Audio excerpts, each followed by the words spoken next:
dari Pak Delvi. Ya Pak, tadi terima kasih insight dari Bapak itu betul sekali. Ada satu aspek yang sering kita lewat yaitu pengawasan. Dan pengawasan ini sebenarnya kita harus pahami, itu mungkin bahasa yang lebih tepat adalah pengendalian. Ya.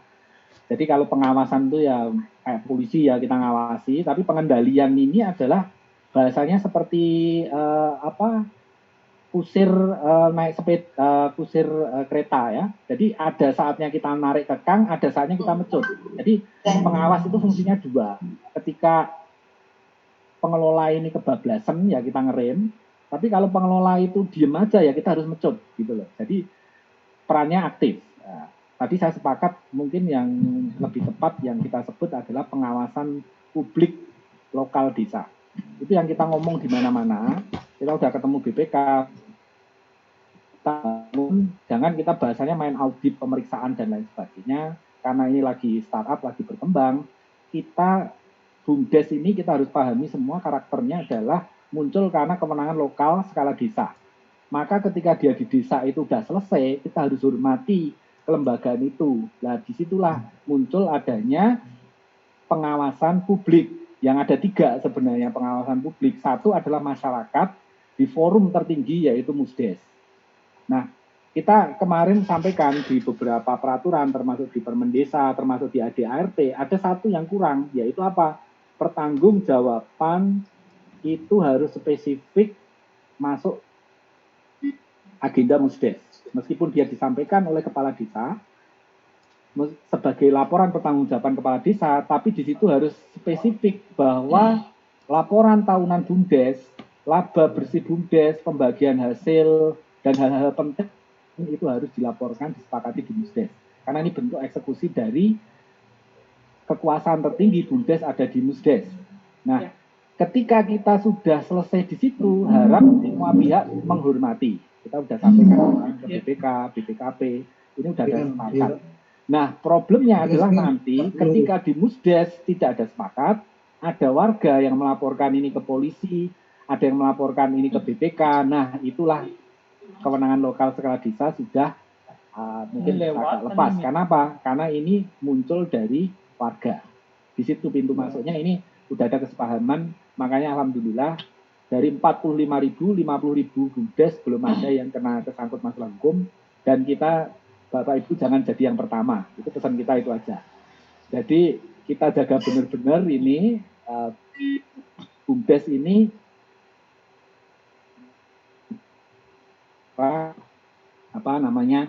kinerja maupun secara keuangan, karena ada 2 ya di sini. Satu pertanggungjawaban kinerja yang kita sebut ini benefit, apa sih manfaat real BUMDes bagi desa, karena tujuannya adalah meningkatkan kesejahteraan masyarakat desa, maka harus terukur berapa banyak tenaga kerja yang keserap, berapa banyak yang kita bantu dan lain sebagainya, baru kemudian kinerja keuangan yang itu bisa lewat omset, lewat profit maupun lewat ukuran finansial yang lain. Jadi saya tadi sepakat Pak Delvi, ini yang harus lebih diperkuat. Pelatihan terkait dengan pengawas itu saat ini juga belum ada.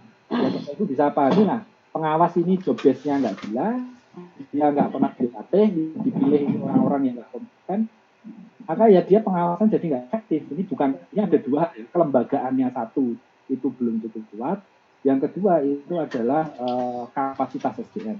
Makanya pengawas BUMDes itu paling tidak harus ada 3. Satu yang paham bisnis, yang dikelola oleh BUMDes, satu yang paham keuangan, satu itu harus tokoh masyarakat yang mampu menjadi jembatan BUMDes kepada kelompok-kelompok lain dan lembaga lain. Itu jawaban saya ke Pak Delvi. Yang kedua tadi dari Nias ya. Meskipun ini ada perbub, tadi problem awalnya adalah BUMDes ini tidak memiliki ide usaha, tidak memiliki kemampuan memetakan potensi sampai rencana usaha. Maka ketika dia dapat duit itu juga bingung. Sederhananya gini Bapak Ibu, wah ini udah saya latih ini 4 tahun, saya kasih masing-masing duit 200 juta. Oke, saya kasih 200 juta bulan depan buat usaha ya. Bingung kan? Maka ada satu mata rantai yang hilang di sini, yaitu apa? Ini logikanya. Kalau kita cermati benar-benar, itu sebenarnya ya kita sekarang menyambut lah di Permendagri 20 2018 sudah disebut setiap penyertaan modal dari dana desa harus ada analisa kelayakan usaha. Ini aturan yang di pintu masuk Bapak Ibu BPK kemarin mengaudit semua BUMDes Sleman yang ditanya 5 hal. Salah satunya ada tidak analisa kelayakan usaha dan sebagian besar nggak buat. Kenapa? Karena kalau ada analisa kelayakan usaha sebelumnya BUMDes harus membuat rencana usaha. Karena setiap unit rencana usahanya. Jadi kalau Bapak Ibu punya 3 unit, berarti masing-masing harus membuat rencana unit usaha masing-masing. Nah, sebelum membuat rencana unit usaha harus ada pemetaan potensi. Lah gimana itu bisa? Dulu diperintahkan buat BUMDes 3 bulan harus jadi, ya akhirnya jadi BUMDes itu rencananya belum ada. Nah, ya, sekarang mata rantainya yang harus kita sambung lagi Bapak Ibu. Coba dipetakan BUMDes di Kabupaten Bapak Ibu punya rencana usaha enggak? Kalau dia belum punya rencana usaha, kita harus balik lagi ke situ karena ini induk dari segala permasalahannya itu konsepnya itu belum matang. Jadi kalau konsep belum matang dikasih duit, kalau sebagian besar nggak jalan itu kalau saya nggak heran, ya itu logikanya ya kayak gitu kan. Bapak Ibu punya duit, nggak punya konsep, ya kemudian jalannya mesti nggak baik. Maka kita balikin di situ. Bukan kalau saya bukan hanya masalah duit ini ya. Satu itu adalah BUMDes harus dibantu. Karena ini kalau BUMDes sendiri nggak bisa. Sekarang kalau kita balikan, yang harus membuat rencana usaha itu siapa? Sebenarnya kalau kita balik ke pembentukan, ke tim persiapan pembentukan BUMDes. Di tim persiapan pembentukan BUMDes itulah yang melakukan pemetaan potensi, membuat rencana. Ini pengelola BUMDes itu hanya pelaksana. Tapi kan ini semua di pengelola BUMDes. Pengelola BUMDes rekrutmen. Dia yang punya konsep, dia yang menjalankan. Nah, digaji lagi, biaya repot jadi Superman tapi nggak digaji. Nah, kita balikin lagi ke menurut saya ke tata kelola yang baik ya.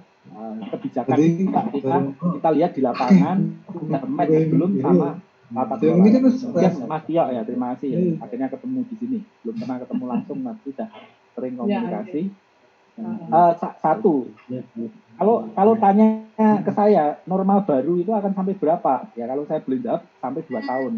Itu ketika vaksin COVID-19 ini ditemukan dan 2/3 penduduk dunia itu sudah divaksin. Sebelum ada vaksin, mesti kita semua secara psikologis, karena ini dampaknya psikologis, mesti akan ada keresahan, ada kekhawatiran, waduh nanti kena kita pakai masker, pakai ini. Coba sekarang kalau kita jawab gini, kita mau piknik itu kan kita mau refreshing. Tapi kalau kita mau refreshing kok harus pakai berbagai macam di ini itu kan kita perasaannya juga nggak nyaman kan. Ini secara umum aja. Kemarin kita udah metakan di Jogja, bahkan perguruan tinggi 50% perguruan tinggi itu akan ada penurunan SPP, intake dan lain sebagainya. Artinya apa? Daripada kita menunggu sesuatu yang serba tidak pasti, kenapa kita nggak mengalihkan kepada pasar yang jelas-jelas ada, yaitu apa? Pasar lokal, konsumsi mikro. Saat ini kita lihat, Anda lihat berita dimanapun, kalau saya sudah nggak lihat berita sih, tapi Anda lihat berita dimanapun, di Amerika itu kerusuhan, di mana itu kekurangan ini, di Indonesia ini belum ada bahan pokok yang hilang, harga naik gila-gilaan dan sebagainya. Apa? Berarti ekonomi itu masih jalan. Di level mikro, ya petani tetap produksi, distribusi tetap ada, orang tetap makan. Sekarang mau krisis mau apa kan orang ya tetap makan, mau kaya mau miskin tetap makan. Itu peluangnya BUMDes di situ. Kalau saya alihkan, sekarang kemana ikan itu pergi, ya kita mancing di situ. Ikannya sekarang itu di rumah tangga. Penguasaan ibu-ibu rumah tangga. The power of mak-mak ini yang diperlukan BUMDes. Dulu nggak pernah kita perhatikan. Sekarang gimana kita butuhnya mereka apa, kalau perlu kita anterin ke rumah, ini Bapak Ibu akan bisa bersaing, tapi dengan pemain-pemain besar tidak mungkin akan melakukan yang Bapak Ibu lakukan, yaitu apa? Menyasar pasar yang mikro. Dan itu nggak kecil. Usaha masyarakat.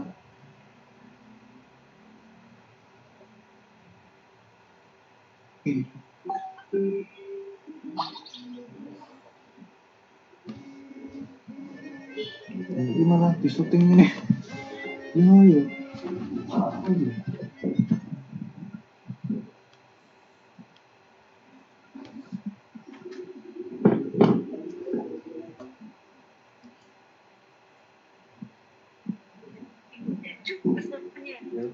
Sini. Bang Dini ya?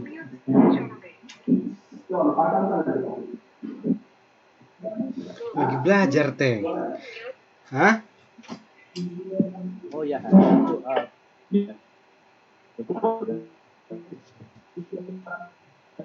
saya ulangi tadi ya, yang terakhir poinnya adalah pasar mikro tetap akan jalan dengan apa namanya penyesuaian Bapak Ibu sekarang pikirkan produk-produk yang bisa dimasak di rumah, yaitu saya sebut tadi frozen food, pengolahan yang masuk ke situ, udah fokus di situ, itu pasarnya gede, cukup lah untuk bertahan sampai lewat masa ini dan nanti normal lagi, kemudian kita kembali kita kumpul-kumpul dan lain sebagainya. Oke. Terima kasih Pak Rudi. Ya. Bapak Ibu tadi pertanyaan ketiga sebenarnya jadi Bapak Rudi tadi seperti punang lagi. Akhirnya memang kita punya potensi di masyarakat. BUMDes itu punya potensi di masa seperti ini.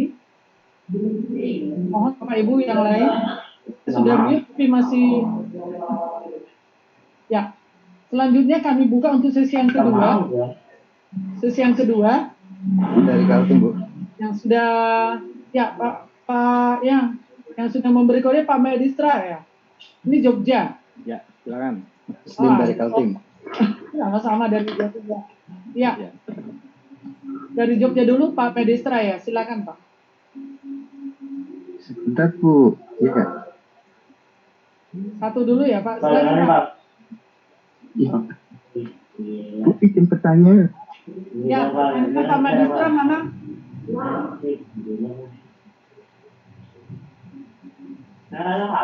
Pak, siapa Pak? Saya bisa, Bu. Oh ya, silakan Pak ya. Ya. Mungkinkah BUMDes buat holding, Bu? Yang khusus. Suaranya ya jaringan kali ya Pak.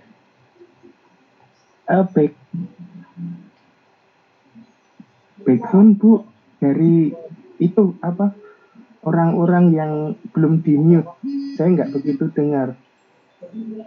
Saya sudah mute ini Pak. Tapi mereka mencoba. Ya, bisa Pak, kedengaran Pak. Silakan Pak. Mungkinkah BUMDes itu buat holding, Bu, fokus ke sembako? Ya.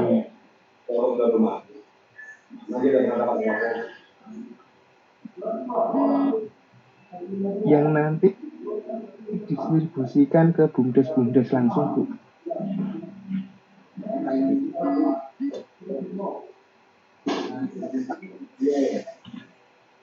Mungkin kalau BUMDes itu beralih usaha ke sembako. Gitu ya Pak ya, Pak Madistra ya? Membentuk holding, Bu. Membentuk holding, oke. Ya. Yang nanti didistribusikan ke BUMDes. Ya, itu membentuk holding Pak, seperti BUMDes bersama, silakan. Oke Pak ya. Ada yang lain lagi Pak? Bu, halo Bu. Halo. Kedua sesi kedua ini ada 3 orang. Siapa Pak? Bu, Altim. Tunggu Pak. Dari Kaltim, Bu. Oh ya, Pak Rusdin ya Pak? Ya. Oke, ya. Langsung Bu ya. Oke, terima kasih atas kesempatan diberikan kepada kami. Kami dari Kaltim senang bisa bergabung. Malam ini bisa bergabung. Saya kebetulan kepala desa Bapak Ibu di desa kami dan BUMDes kami sudah bergerak. Namun yang kami bergerak kebanyakan di bidang jasa di tahun 2019 kemarin.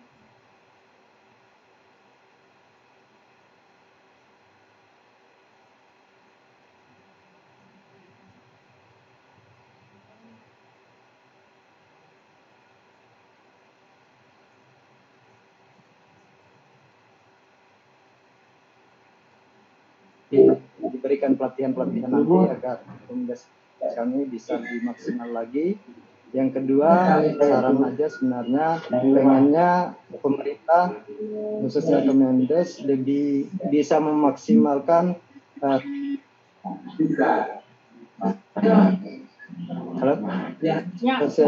sosialisasi kepada pelaku usaha khususnya baik di mana di tempat kami ini memang banyak perusahaan Bapak Ibu. Nah, perlu diberikan informasi terkait apa sebenarnya BUMDes itu sehingga mereka bisa lebih membuka ruang untuk bisa bekerja sama dengan kami di BUMDes. Itu saja masukannya Bu. Terima kasih. Pertanyaan berikan kepada kami. Assalamualaikum warahmatullahi wabarakatuh. Satu lagi Bapak Ibu. Dengan siapa?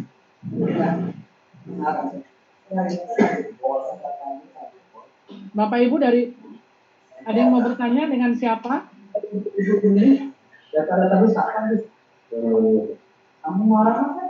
Mungkin itu dulu Pak Rudi, nanti mungkin yang lain masih memikirkan, yang lain juga banyak ngechat ini saya lihat ini. Ya. Mungkin saya balesin yang ada di chat dulu ya. Oh ya. Tapi ini Pak, mungkin beberapa ini yang Pak Dr. Bayaki ini dari Pekanbaru, makasih. Jadi bagaimana membuka pihak luar supaya kerjasama dengan BUMDes.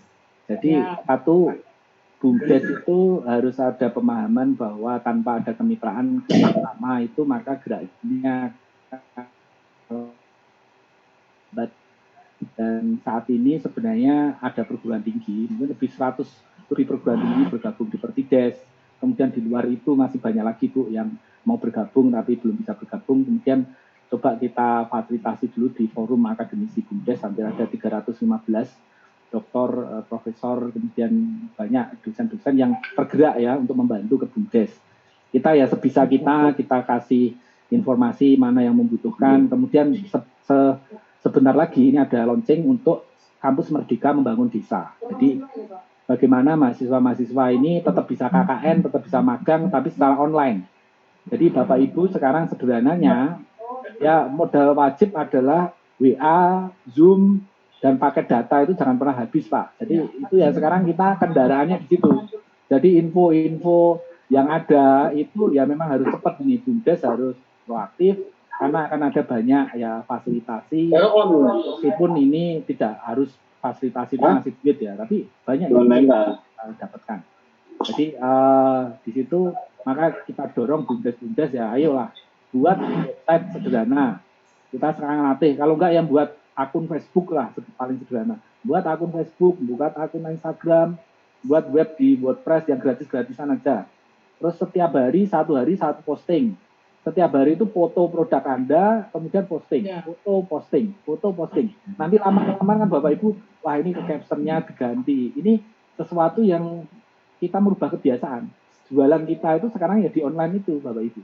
Sekarang siapa yang lebih banyak sharing, dia yang akan menjadi diperhatikan, dia yang akan menang. Gitu.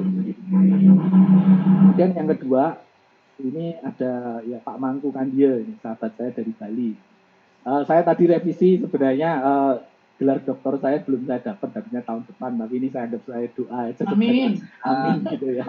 Jadi ini sekaligus. Makanya tadi saya tanya kok ini banyak yang ini nyebutnya dokter ya, saya anggap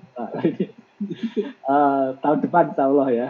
Oke, Bali kita kemarin dengan UNESCO Pak Mangku kita udah bersama-sama memutakan dan kita masih cukup orangnya spiritnya luar biasa, kreativitasnya luar biasa. Tapi yang kemarin pesen saya ini geser pasar yang dulunya itu pasar internasional ke pasar domestik.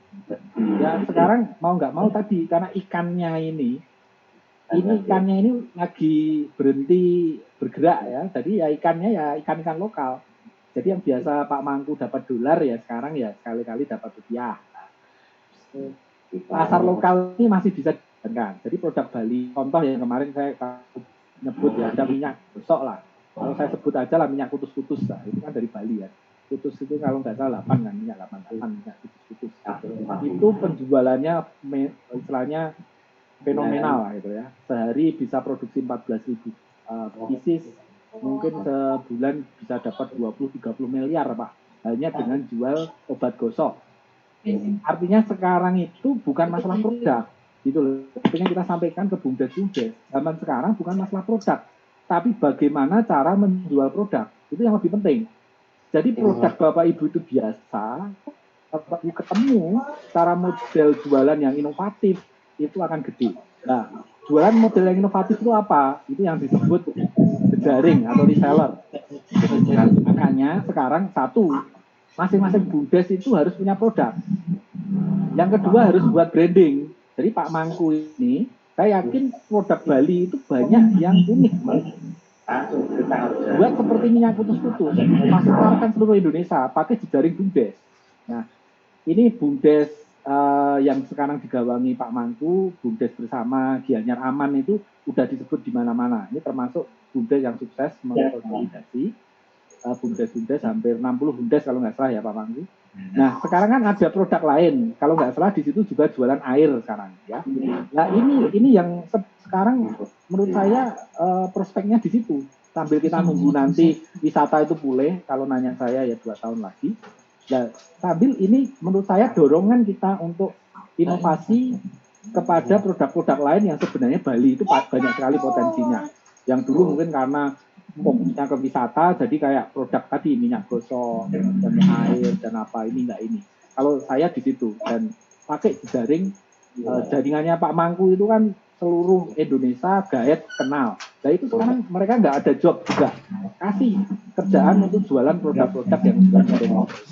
Itu ide yang gagasan ini yang sudah terbukti berhasil lah. Sekarang dijalankan guide-guide yang ada di sini. Kemudian ini ada Buragil ya dari Bengkulu juga ini sama dari Bengkulu. Jadi bagaimana konsolidasi 100 bumdes. Mulainya dari bawah ya. Bumdes itu sekarang kayak gini. Tadi sebenarnya saya menjawab beberapa pertanyaan. Kalau Bapak Ibu melakukan pemetaan potensi, pemetaan kelembagaan, maka Bapak Ibu akan ketemu jalankan 100 bumdes. Kalau ini kita ngomong realistis, ada pasarnya terkendala, SDM-nya terkendala, terus gimana? Ya gabung aja dengan desa yang lain. Kalau saya itu ngomong realistis saja. Apakah kita akan memaksakan setiap desa ini punya bumdes? Ya idealnya kayak gitu. Tapi di awal, kalau Bapak Ibu itu kemampuannya kurang, udah ngikut aja. Jadi gerbong lokomotif yang kuat. Saya yakin di satu kabupaten mesti ada lokomotif. Udah ngikut aja. Saya punya duit nih. Saya punya tenaga, ide saya terbatas, saya ngikut aja. Nah, terus digabung ini 100, ngomong sama BUMN, ngomong sama swasta nasional, saya yakin Kemendes ini banyak sekali. Bapak Ibu cukup membuat satu daftar aja, Google Doc atau pakai ini 100 desa yang siap bekerja sama dengan BUMN atau apa. Saya yakin BUMN swasta nasional itu akan senang. Halo, sama Mas, lagi on air. Oh ya. Jadi itu apa namanya caranya ya. Jadi balik lagi, mulai dari kita itu jual potensi ya. Kita udah kumpul, potensinya apa? Pasar mikro. Ini lagi nyari. Swasta nasional sekarang semua lagi bergerak ke desa. Bapak Ibu adalah mitra yang paling dicari, bumdes paling dicari. Makanya direvitalisasi ini kita pesan, kita udah ngomong kemana-mana. Satu, status hukum bumdes itu segera ditetapkan. Kebun jeruk. Dengan adanya masa pandemik, ini ada masa yang tidak normal. Pemerintah kalau mau membantu bumdes, tidak usah ngasih duit, ngasih aja status hukum. Kenapa? Karena dengan status hukum, maka sekarang swasta nasional BUMN itu lebih mudah kerjasama tanpa mereka nanti terkendala SOP internal mereka. Saya tanya ke BUMN dan segala macam, kendala mereka adalah status hukum bumdes. Maka kita hanya ngomong 3 aja, status hukum bumdes, pendampingan berkelanjutan, dan akuntansi bumdes. Itu adalah yang paling dibutuhkan saat ini. Kemudian tadi ya dari Jogja Pak dengan dari Kaltim Pak. Oh ya, dari Jogja tadi. Untuk tahap ini Pak. Oke, dari sembako itu sama. Jadi sekarang pemain sembako itu semua udah main ke situ. Satu. Value-nya apa yang mau ditawarkan oleh bumdes? Maka kalau ide saya yang kemarin-kemarin adalah misalnya pasar organik. Maksudnya gini, bumdes itu karakteristiknya tidak boleh mematikan, tidak boleh menggeser, tidak boleh menggusur. Maka ketika bumdes masuk bisnis yang umum, itu mesti nggak akan jalan. Satu, karena nggak sesuai filosofi. Kedua, akan bersaing dengan warga. Ketiga, akan didemo dan kemudian nggak akan jalan. minimal didoakan jelek oleh tetangga-tetangganya untuk tidak laku. Maka BUMDes harus mengambil segmen yang tidak dimainkan oleh warga. Contoh, misalnya warga jualan, pisahkan 3, siapa yang memproduksi, siapa yang mengemas, siapa yang memasarkan. Kalau warga itu memproduksi, ya BUMDes jangan ikut memproduksi, BUMDes mengemas dan branding. Makanya tadi saya sampaikan, BUMDes harus punya produk dan bisa branding. Karena orang desa itu kalau produksi jago, tapi pas marketing, kan, nah BUMDes masuk di situ. Nah kalau BUMDes sendiri nggak bisa marketing, nggak bisa branding, problem. Lah BUMDes mau main apa? Karena peran BUMDes itu cuma 2, jadi tengkulak dan jadi rentenir, itu aja. Jadi antara tengkulak itu berarti ngepul produk dari masyarakat dikemas konsolidasi tadi, atau rentenir itu duit dimodali BUMDes dulu. Bahasa gampang ya, 2 model usaha yang selalu ada di desa dan bertahan selama bergenerasi cuma 2, tengkulak dan rentenir. Maka BUMDes jadilah tengkulak dan rentenir yang baik. Itu yang kalau mau meningkatkan kesejahteraan warga itu di situ. Jadi warga itu selama ini dia kerja keras, produksinya banyak, tapi nggak pernah sejahtera karena duitnya itu dimainkan tengkulak sama rentenir. Maka itu kalau jadi jual sembako tadi harus ada inovasi. Kalau enggak ya kita akan menggusur pemain-pemain kecil itu. Terus apa manfaatnya BUMDes? Kalau kita dapat duit tapi tetangga-tetangga kita jadi nggak dapat duit. Kemudian sekarang itu semua pemain nyari BUMDes. Bank swasta nasional, saya ini termasuk yang sering dikontak untuk kontakkan ke BUMDes. Tapi kita nggak punya data. Yang kedua, BUMDes itu nggak punya laporan keuangan tadi. Gimana kita tahu dia itu nanti akuntabilitas keuangannya gimana? Jangan-jangan kita kasih modal, kita kerjasama, dia malah nanti lari atau apa. Makanya bagaimana sekarang BUMDes mempercantik diri untuk memiliki ya tadi website, memiliki profil. Jadi kalau siapa yang ada ini ya cepat meres.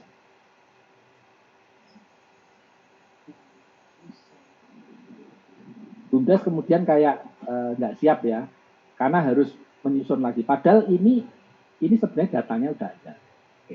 Tadi kalau dari Kalimantan Timur ya.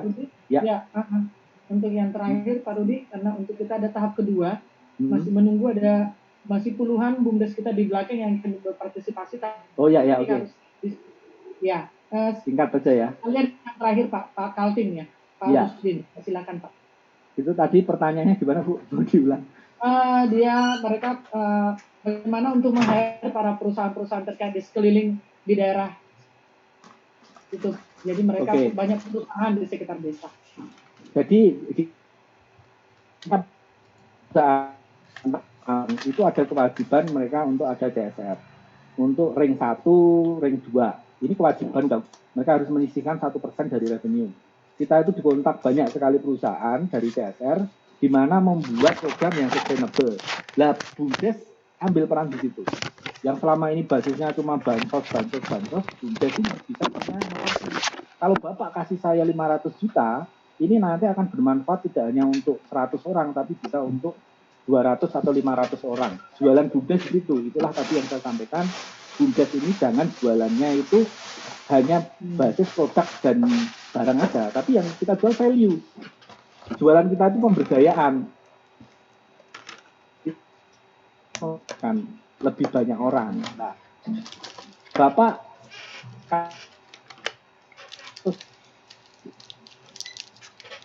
kita punya ide usaha seperti ini dampaknya nanti secara jangka panjang, sustainability itu kata kuncinya, akan seperti ini. Saya yakin banyak perusahaan akan tertarik untuk membantu. Karena apa ya, mereka memang harus mengeluarkan duit itu. Itu yang mungkin jawaban saya, Bu. Iya. Ya, terima kasih Pak Rudi. Bapak Ibu yang kami hormati, dan di sini saya lihat ada Ibu Indri juga sebenarnya dari Kemenko.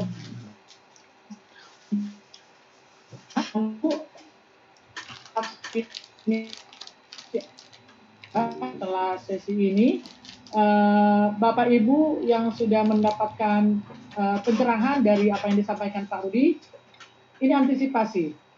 supaya kita tidak terlalu terpuruk dengan memang sosial media itu membuat kita terlalu banyak ini ya kekhawatiran, tapi pengurus BUMDes harus optimis bahwa di tengah-tengah situasi seperti ini ternyata ekonomi berskala lokal merupakan potensi kita untuk bisa berbagi. Jadi sekali lagi ini yang bisa kami sampaikan. Nanti di tahap kedua mungkin ada, kalau masih bisa bergabung silakan bergabung. Tapi kami akan sudahi dulu Bapak Ibu sesi kita pada tahap kita pada jam ini, karena kita akan lanjutkan lagi di jam berikutnya. Kami ucapkan terima kasih kepada Bapak Ibu semua dari seluruh Indonesia yang sudah berpartisipasi. Jika nanti bisa masuk di link berikutnya tidak apa-apa, silahkan. Cuma ini kuotanya sudah tertutup, tapi nanti di yang kedua kita ada lagi. Sekali lagi mohon maaf jika di dalam kami ada yang berkenan. Terima kasih. Kita akan masuk nanti di apa Ibu Indri, boleh? Saya undang Ya, lagi Bu Indri nanti. Ya. Ya. Mungkin Berapa, 1 atau 2 menit. Ya. Kami ingin Bagaimana Ibu? Kami ingin menyampaikan pengalaman kami dengan teman-teman di warga kami sendiri. Ini mungkin bisa juga di-share kepada dilakukan oleh BUMDes. Jadi di warga kami, di kampung kami ada inisiasi untuk membentuk grup di WhatsApp. Grup di WhatsApp itu adalah fungsinya seperti yang di Facebook itu, ada penjual, jadi semua penjual yang ada di kampung itu dikumpulkan di situ, kemudian juga ada pembeli dapat